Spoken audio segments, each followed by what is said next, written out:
students here about what the mentoring program they have here. Today at approximately 7:55 a.m., Great Mills High School student Austin Wyatt Rollins, age 17, produced a handgun while in hallway F in Great Mills High School and shot a Great Mills High School student, a female who was 16, and a Great Mills High School student, a male who was 14.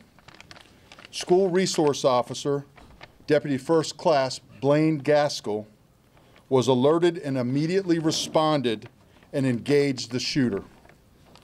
DFC Blaine Gaskell fired at the shooter, and what is described to me as almost simultaneously the shooter fired.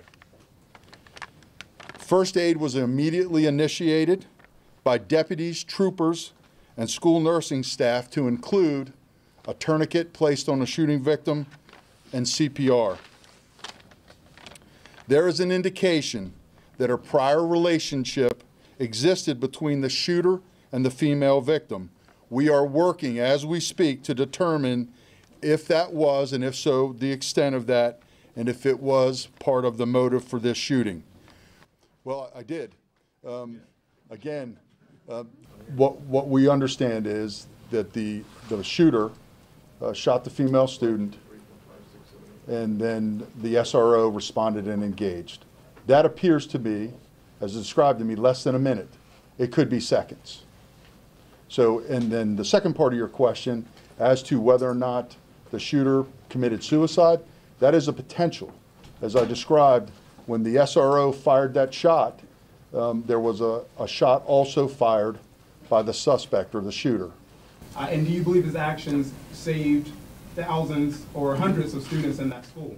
So he was unharmed, and he responded exactly as we train our personnel to respond.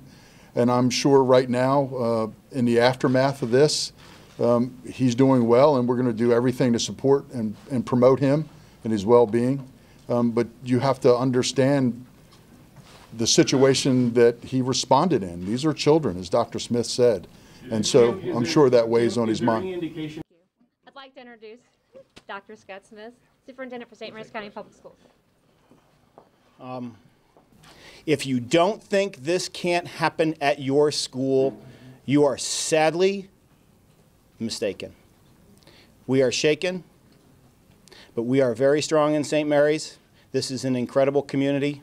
I know our parents will come together. I know our kids will come together.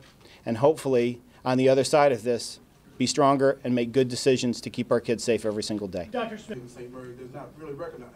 I want to know what, if any,